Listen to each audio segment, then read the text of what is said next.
My sister, Magadi. Makadini wong. Mabva kupi? Ava ku Mozambique. Mawena. Ndayani muningino. Munungana ndo? Where? All the way from Mozambique.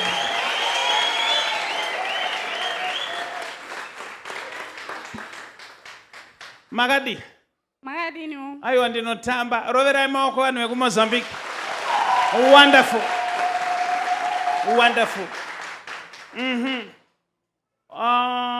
Who is Helena? Do you know any Helena? Ini prophet. You are Helena. Yes. And Gracia. Yes. Can I do some serious stuff here? Now listen to me, sisters. Yes, prophet. Chekutanga ndoda kuti Mwari akuitirei zvakanaka. Yes, prophet. Ndizvo here? Yes, prophet. Iwe wakaroorwa here? Andina ba prophet. Iwe wakaroorwa here? Ndakarorwa. But ndanzi ndikubatsirei nekuti nyaya dziripo dzine chekuita nevana.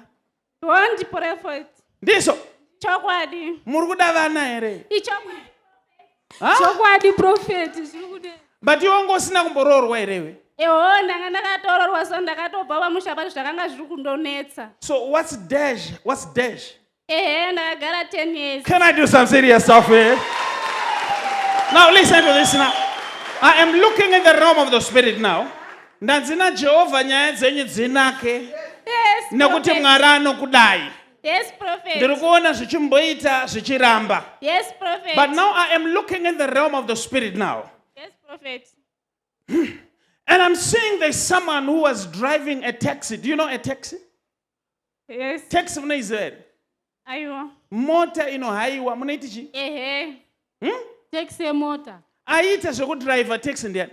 Muningino wangu anochera. Your brother. Yes. But I'm seeing kuti akafonerwa ndokubva paita kunge munhu arida kutakurwa kuenda somewhere.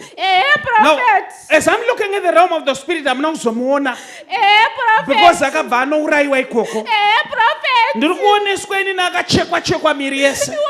Prophet. And ndiri kuoneswa akabviswa moyo nekubviswa ma-private parts. But iko zvine zvamusi kuziva kuti ndiani akazviita. Ndatuma naJehovha kuzokubatirai mhondi nhasi kwete rimwe zuva.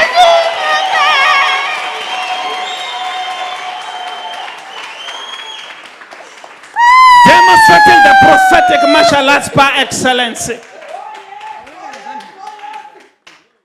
Mwari anokudai.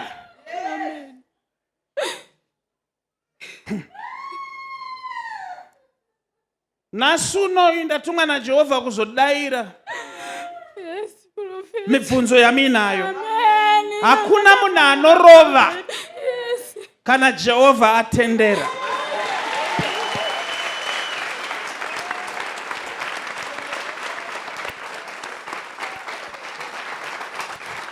Are you free to talk to me, Mama? Yes. Are you sure? Yes. Mirai pane baba. Nokuti nyaya idzi ndoda kudziita dzese. Now, Magadi mother. Ndinofara prophet. Mabva kupi? Kuchiredzi. Kuchiredzi. All the way from Chiredzi. Now, chekutanga ndoda kugadzirisa nyaya dzenyu. Thank you, prophet. Saka ndoda kuti nditange ndabvunza because makambani ega vane imwe language yavanotaura yandisingaziye. Yes, prophet. Yekuti sitogona kutadza kuinzwisisa. Yes. What's overseer? Overseer mutedzeri wa manager. Ndo zvamunoshandisa kukambani yenyu. Yes. Now listen to this now. Chekutanga nanzi naJehovha ndikubatsirei nokuti ndaoneswa kuti pamba pamuri kugara ipapo pane nyaya. Yes, prophet. Nekuti imimi munomboshanda asi muchimbomiswa. Yes. More like my contracts. Yes, prophet. Saka patime yamunomiswa munombomira muchikiyakiya kuti zviite. Yes, prophet. But patime yamakamiswa ndiri kuoneswa in the realm of the spirit. Paine mumwe akabva ati ibvai mabva pamba ipapo. Yes, prophet. Ndokubva anyora tsamba yekuti mubve. Yes, prophet. But zvakabva zvarambwa. Yes, prophet. Now, as I'm looking at the realm of the spirit now, ndiri kuoneswa kurambwa kwazvakaita. Ane sort of like a grudge nemi. Yes, prophet. Saka ari kuda kuti mubve ipapo. Yes, prophet. But ndanzi naJehovha iwe uri kwauri kuchiredzi ikoko zvanzi naJehovha ndiwe unobva uye have nestera Yes, Jesu. prophet. Yes, prophet. Thank you, prophet. But now, I am in the year 2017. Yes, prophet. Now I am looking in the realm of the spirit. Akanga achita zvemakanika ndiani? murume wangu but ndiri kuoneswa paine bike, motorbike. Yes, prophet. Kureva kuti murume akashaika but wakaita kudhumwa. Yes, prophet. Now adhumwa kudaro pari kuonekwa vamwe vachitaura vanoti akavadhuma vaive nemabhias mukati. Yes, prophet. Namagirlfriends mukati. Yes, prophet. But ndiri kuoneswa nyaya isina kuzopera zvakanaka. Yes, prophet. Because murume afa kudaro ndiye akazonza ane mhosva. Yes, prophet. Can I demonstrate the prophetic martial arts par excellence? Now, but chiri kukunetsa ndechekuti nyaya yangonyararwa kudaro. Yes, prophet. Yakaenda kukotere, hembe dzinotongwa here. Yakaenda kukoti asuti sisi kumuri kwedu hakuna akaenda. Yakaenda kukoti yekupi? Chiredzi. Yaitongwa sei? Vaitaura vaivako vaingoti vakangoturika hembe dzemurume wangu plus iye wacho akavadhuma.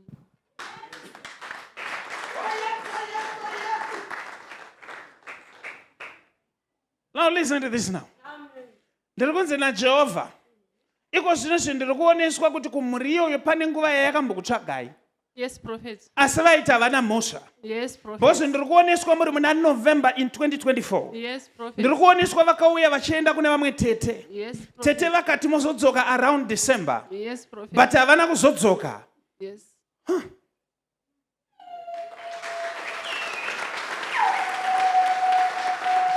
Now listen to you, siblings. Zvanzi naJehovha, ndimire pamberi paJehovha andituma like now. Yes, prophet. Pamwedzi iri kuteera iyo. Yes, prophet. Wakauraya hanzvadzi yenyu. Yes, prophet. Ari kufamba netsoka dzake achiuya. Yes, prophet. Yes, prophet. Ndiri kudeclare ndimire pamberi paJehovha wandituma. Yes, prophet. Kuti hakuna mhosva inorova. Yes, prophet. Ndizvo zvandatumwa naJehovha. Yes, prophet. Bachita. Ndichipedza nemi muchapinda mumarriage uye muchabata vana. Yes, prophet. Nezita raJesu. Bring me your hand. And I'm going to chengetwa kubasa kwenyu. Thank you, prophet. Mugare zvakanaka. Thank you, prophet. Idzo nyaya idzo siyai. Idzo. Kuri kuzomanyiwa. Thank you, prophet. Kuri kumanyiwa. Kuri kumanyiwa. Hakuna munhu anofa achiita kunge huku. Hakuna munhu anonzi ndiwangu ine mhosva. Nyaya idzodzo dziri kuzonaka. Ikoko kumurieko. Kumurieko. Kuri kumanyiwa. Amuna mbobvera manzwa here kuti kune mumwe akapenga. I3 vari kupenga. Vari kupenga.